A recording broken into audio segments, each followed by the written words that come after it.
भजन बंद हो जाएगा। क्या उस चैनल का मालिक कौन है? उस चैनल का मालिक कौन है? तो सरकार जिसकी करती है दरवानी उसी का है चैनल, और जिसका है चैनल वही आज आने वाले समय में क्या खरीदना चाहता है? आपका खेत, आपका फसल, आपकी किसानी, आपकी खेती, और आपको क्या बनाना चाहता है? आपके ही खेत पर गुलाम। कभी आप सोचे हैं कि ये 3 कानून एक साथ क्यों लाया गया है? अरे किसानों की भलाई करनी थी तो एक को कानून ला करके एकदम भरपेट भलाई कर देते किसान का। ये 3 कानून साथ में क्यों लाया गया है? असल खेल यहीं पे है। पहला कानून में ये कह रहे हैं कि मंडी समाप्त कर देंगे। दूसरा कानून में कह रहे हैं कि किसानों के खेत को ठेका पे दे देंगे। और तीसरा कानून में ये कह रहे हैं कि अब एसेंशियल कमोडिटी मतलब आवश्यक वस्तुओं की भी काला बाजारी जायज होगी। समझे? अब समझ लीजिए खेला। पहला में कह रहे हैं कि मंडी समाप्त हो जाएगी, मतलब एमएसपी की गारंटी करना सरकार की जिम्मेवारी नहीं है। प्रधानमंत्री जी आए, बांह समेट करके पार्लियामेंट में बोले एमएसपी था, है और रहेगा। हे गुरुदेव, लिख दीजिए 1 लाइन कानून में, क्या दिक्कत है? 1 लाइन कानून में लिख देने में क्या दिक्कत है? प्रधानमंत्री जी के शब्दों में कि एमएसपी था, है और रहेगा। क्यों नहीं लिख रहे हैं? यहीं पे खेल है। खेल ये है कि मिनिमम सपोर्ट प्राइस है, ये मिनिमम सेलिंग प्राइस नहीं है। जूता के दुकान में जब आप जाते हैं तो आप जूता का दाम तय करते हैं कि दुकानदार तय करता है? बोलिए कौन तय करता है? दुकानदार। किसान अपने फसल का दाम तय कर सकता है? क्यों? टमाटर आप अपने खेत से तोड़ लीजिएगा। हम फैशनेबल के सामने हैं गुरु, हम किस खेती किसानी देखे हैं। टमाटर आप अपने खेत से तोड़ लीजिएगा, बाजार लेकर के जाइएगा, बाजार में जो आपको कीमत मिलेगा उसी कीमत पे आप बेच करके लाइएगा। आपके पास कोई उपाय है?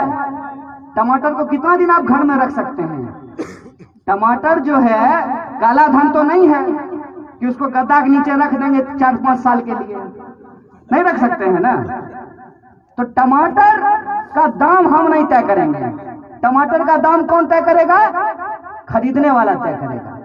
इसीलिए सरकार ने यह कानून बनाया था जिसके बारे में पूर्व कृषि मंत्री आपको बता रहे थे कि मिनिमम सपोर्ट प्राइस तय किया गया कि जिसको खरीदना है खरीदे, कोई दिक्कत नहीं है, लेकिन मिनिमम सपोर्ट प्राइस से कम पे खरीद नहीं होगी। इसका क्या मतलब होता है? इसका यह मतलब होता है कि बीएसएनएल अगर रहेगा ना तो जियो जबरदस्ती धनाधन नहीं कर पाएगा। ये समझ लीजिए। अगर सरकारी स्कूल रहेगा तो जबरदस्ती प्राइवेट स्कूल आपके कॉलर को पकड़ करके आपके बेटा से टाई का दाम नहीं वसूल पाएगा। अगर सरकारी रेलवे रहेगा तो जबरदस्ती बस वाला आपके साथ रंगबाजी नहीं कर पाएगा। इस बात को समझिए कि सरकारी चीज का होना क्यों जरूरी होता है। सरकारी चीज का होना इसलिए जरूरी होता है कि सरकारी चीज के दाम के अनुपात में ही प्राइवेट वालों को अपना दाम रखना पड़ता है। अरे जिसके पास पैसा है वो तो किसी प्राइवेट अस्पताल में जाकर इलाज करा सकता है। जिसके पास पैसा है वो तो किसी प्राइवेट स्कूल में जाकर के अपने बच्चों को पढ़ा सकता है। और जिसके पास पैसा है वो अपने घर पे ही चाहे तो जियो का टावर लगवा सकता है। हो सकता है कि नहीं हो सकता है? स्विमिंग पूल अगर हमको पैसा होगा तो हम घर में स्विमिंग पूल बनवा लेंगे। लेकिन आप अगर नदी बेच दीजिएगा और कल को अगर हम भैंस धोने के लिए जाएंगे तो सिपाही जो वहां डंडा लेके खड़ा हो जाएंगे कि पहले टैक्स दो तब भैंस धोने देंगे। इस बात को आप समझिए कि पूरा मामला क्या है। मामला यह है कि बीएसएनएल जब बिक गया, बीएसएनएल जब आज नहीं है तो जियो को आज मन है तो 500 रुपया ले रहा है और कल मन होगा तो 5000 रुपया लेगा। आप क्या कर लीजिएगा? इस बात को आप समझिए कि एमएसपी यदि समाप्त हो जाएगी तो कल को अगर वो आपसे 5 रुपये किलो ले लेगा धान तो आप क्या कर लीजिएगा? तो किसानों को उनके फसल की सुरक्षा के लिए एमएसपी की व्यवस्था की गई और वो भी एमएसपी ऐसा नहीं है कि हर चीज पे एमएसपी मिलता है। केला पे एमएसपी मिलता है क्या? टमाटर पे एमएसपी मिलता है क्या? गोभी पे एमएसपी मिलता है क्या? सरसों पे एमएसपी मिलता है क्या? मात्र 27 फसलों के ऊपर एमएसपी मिलता है। और उसकी भी खरीद का अगर आप हिसाब किताब देखिएगा तो मध्य प्रदेश में इस बार 1,30,00,000 मीट्रिक टन गेहूं की खरीद हुई है। बताइए बिहार में कितना हुआ है, अंदाजा लगाइए। पत्रकार लोग बताइए, ज्ञानी लोग हैं आप लोग, बताइए कितना हुआ है? 5,000 मीट्रिक टन। कितना? 5,000 का है। हमारा गेहूं गोबर है क्या? हमारे गेहूं से आटा नहीं बनेगा? हमारे गेहूं से रोटी नहीं फूलेगा? हमारे गेहूं से बिस्कुट नहीं तैयार होगा? क्यों ऐसा हुआ है? ऐसा इसलिए हुआ है कि हमारे राज्य में एमएसपी की कोई गारंटी नहीं है। इसीलिए पंजाब, हरियाणा और वेस्टर्न यूपी के किसान कह रहे हैं कि आप हमको भी बिहार के किसानों जैसा बना देना चाहते हैं। यह बात तो सच है। इस देश के अंदर सबसे ज्यादा दुर्दशा अगर कहीं के किसानों की है तो वो बिहार के किसानों की है। अपना गेहूं काट लेते हैं तब पंजाब का धान काटने के लिए जाते हैं, या पंजाब का धान काट लेते हैं तब अपना धान काटने के लिए आते हैं। यही सच्चाई है ना। और जो दूसरा कानून है, ये तो पहला एमएसपी वाली बात हो गई, और कोई झंझट नहीं है। प्रधानमंत्री अगर कहते हैं कि एमएसपी था, है और रहेगा तो एक लाइन लगेगा, ज्यादा इंक भी खर्च नहीं होगा। एक लाइन लिखने में कितना देर लगेगा? एक लाइन लिख दें कि एमएसपी से कम पे किसी भी फसल की खरीद नहीं होगी। अगर खरीद होगी तो यह आपराधिक होगा और जो लोग ये काम करेंगे उनके ऊपर मुकदमा किया जाएगा, उसको जेल में डाला जाएगा। इसको लिखने में कोई दिक्कत है क्या? सरकार क्यों नहीं लिख रही है? सरकार अगर लिखेगी ना तो मार जूता जूता इनका मुंह फुला देगा। कौन कौन कौन मुंह फुलाएगा? और ये जो दिन रात भजन होता है मोदी मोदी, ये भजन बंद हो जाएगा।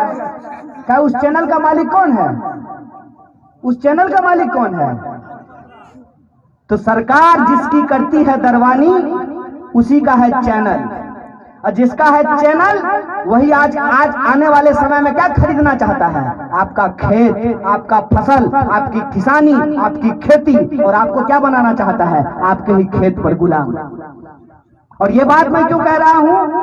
इतवार को कानून पास हुआ है क्या सर? इतवार को कानून पास हुआ है, और जिस दिन कानून पास हुआ है उससे 2 दिन के बाद रिलायंस रिटेल ने 50,000 करोड़ का अपना शेयर बेचा है। कितना? क्या को सुनना हुआ? 50,000 करोड़ पे क्या को सुनना होगा? गिनती कर लीजिएगा। 50,000 करोड़ का शेयर बिका है। किसका? रिलायंस रिटेल का। पूर्णिया में एको रिलायंस रिटेल का दुकान देखे हैं? एगो एडवांस जिला है तब आप। 2 गो लोग कितना है यहाँ पे? 3 गो। कितना शेयर बिका है? 50,000 करोड़। कितना फल का दुकानदार है? फल का क्या गो रेडी लगता है पूर्णिया में? गिने हैं? है गिनती? क्या गो आलू का दुकान है गिनती? क्या जगह गेहूं मिलता है? गल्ला का दुकान है गिनती? तो आप गरीब से गरीब होते जा रहे हैं और चोरवा अमीर से अमीर होते जा रहा है।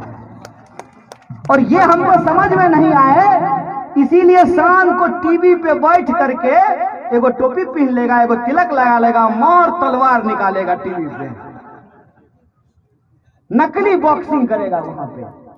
एक तरफ देश की लूट, देश के किसानों की लूट, देश के मजदूरों की लूट, देश के यूनिवर्सिटीज की लूट, देश के रेलवे की लूट, देश के एलआईसी की लूट, देश के बीएसएनएल की लूट। एक तरफ देश की संपत्ति लूटी जा रही है और दूसरी तरफ क्या किया जा रहा है? हिंदू मुसलमान, मंदिर मस्जिद, टीका टोपी दाढ़ी। बताइए, इस देश के लोगों को यह समझना पड़ेगा कि हम गंभीर संकट से गुजर रहे हैं। और संकट सिर्फ ये नहीं है, ये तो सस्ता फोटोकॉपी है। ये जो पार्लियामेंट में बैठा है, कभी रोता है कभी हंसता है, ऐसा लग रहा है जैसे अल्लाह रुदल का डांस चल रहा हो। ये तो सस्ता फोटोकॉपी है। असल चुनौती इस देश के सामने ये है कि एक तरफ अमेरिका चाहता है इस देश के बाजार को कब्जा कर लेना, दूसरी तरफ चाइना चाहता है इस देश के बाजार को कब्जा कर लेना। आप बताइए, 135 करोड़ का यह देश, जहां महात्मा गांधी, फणीश्वरनाथ रेणु, नक्षत्र मालाकार, कर्पूरी ठाकुर जैसे लोग पैदा हुए, यह महान धरती, ये भारत भूमि जो अपनी आजादी को सेलिब्रेट करता है। एक तरफ उस देश के 135 करोड़ लोग हैं, उनकी आजादी का सवाल है, दूसरी तरफ ये लुटेरे और बेईमान हैं, इस देश को कब्जा कर लेना चाहते हैं। इसीलिए मैं ये कहता हूं कि ये लड़ाई सीधे तौर पर देश बचाने वालों और देश बेचने वालों के बीच में है। आप तय कर लीजिए कि आप किसके साथ खड़े हैं। बोलिए, बचाने वाले के साथ है कि बेचने वाले के साथ है? ये लड़ाई किसानों और बेईमानों के बीच है। ये लड़ाई हेलीकॉप्टर और ट्रैक्टर के बीच में है। ये लड़ाई आप सीधे तौर पे समझ लीजिए कि एक तरफ वो लोग हैं जो 1947 में हमको आजादी मिली है, जो संविधान ने जो हमको अधिकार दिया है, उस संविधान को बचाने वाले लोग हैं। दूसरे लोग वो हैं जो अंबानी और अदानी के दरवाजे पे आज दरबानी करने के लिए तैयार हैं। आज इस लड़ाई में हर एक इंसान को अपनी पहचान को छोड़ करके एक भारतीय होने के तौर पे इस आंदोलन में शरीक होना चाहिए, उसको अपना समर्थन देना चाहिए, क्योंकि आने वाले वक्त में हम छोटी छोटी चीजों के लिए मुहताज हो जाएंगे। दूसरा कानून क्या है? दूसरा कानून है एसेंशियल कमोडिटी एक्ट। क्या कहता है essential commodity act? Essential commodity act कहता है कि जितना मन करे उतना काला बाजारी कर लो। एक बात बताइए, खेती किसानी करने वाले लोग हैं, जब प्याज की पैदावार होती है, जब केला का पैदावार होता है, जब आम का पैदावार होता है, जब गेहूं की पैदावार, जब धान की, मकई की, मखाना की पैदावार होती है, तो जिसके पास पूंजी होगा तो इलाके का सारा मखाना, सारा गेहूं खरीद सकता है कि नहीं खरीद सकता है? तो पहले कानून ये था कि एक लिमिट के बाद आप किसी भी आवश्यक वस्तु का भंडारण नहीं कर सकते हैं। अगर आप भंडारण कीजिएगा तो दरोगा को जो पावर है कि जाकर के उसके ऊपर छापा मार सकता है। इसीलिए आप सुनते होंगे, जब प्याज 80 रुपए किलो हो जाता था तो प्याज के गोदाम पे छापा पड़ता था, पड़ता तक नहीं पड़ता था, और फिर प्याज का दाम घट करके 40 से 20 रुपए पहुंच जाता था। आज के डेट में इन्होंने काला बाजारी को कानूनी अमली जामा पहना दिया है। ये पूरा का पूरा लड़ाई, इसीलिए मैं कहता हूं कि सिर्फ किसान की लड़ाई नहीं है, ये इस देश के आम और आवाम की थाली में रोटी, नमक, प्याज, दाल रहेगा कि नहीं रहेगा, ये उसकी लड़ाई है। इस बात को हमको समझना चाहिए। इसीलिए इस लड़ाई को सिर्फ फार्मर के तौर पे नहीं, बल्कि इस देश में सिटीजन के तौर पे, कंज्यूमर के तौर पे हम लोगों को लड़ना पड़ेगा। बोलिए, इसके लिए आप तैयार हैं कि नहीं है? अगर आप तैयार हैं तो मैं आपको एक भरोसा दिलाना चाहता हूं। ठेकेदारी का जो ये कानून ये लेकर के आए हैं, 3 कानून है, याद रखिएगा। एक, मंडी समाप्त करने का कानून। दूसरा, किसानों के खेत को ठेका प्रथा पे देने का कानून। और तीसरा, जो आवश्यक वस्तु है उसके काला बाजारी को बचाने का ये 3 कानून है। तो ठेकेदारी का जो कानून है उसके संबंध में मैं एक बात बोल करके अपनी बात को खत्म करूंगा। ये बिहार की धरती है, और इस बिहार की धरती पर जब महात्मा गांधी आए थे नील की खेती का विरोध करने के लिए, तो नील की खेती का विरोध किसान क्यों कर रहे थे? किसान नील की खेती का विरोध इसलिए कर रहे थे कि अंग्रेज ही नील खरीदते थे। आया नया उजाला 4 बूंदों वाला, अब तो प्रचार भी नहीं आता है। नील की खेती में जो नील पैदा होता था उसको अंग्रेज खरीदते थे।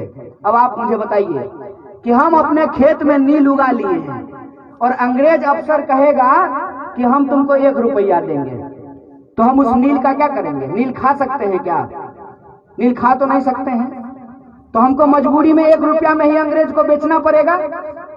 कुछ सालों के बाद किसानों को यह एहसास हुआ कि ये अंग्रेज हमसे जबरदस्ती नील का खेती कराते हैं और ये नील हम इनके पास ही बेचने के लिए मजबूर हैं, और इस मजबूरी का फायदा उठा करके ये हमारा शोषण करते हैं।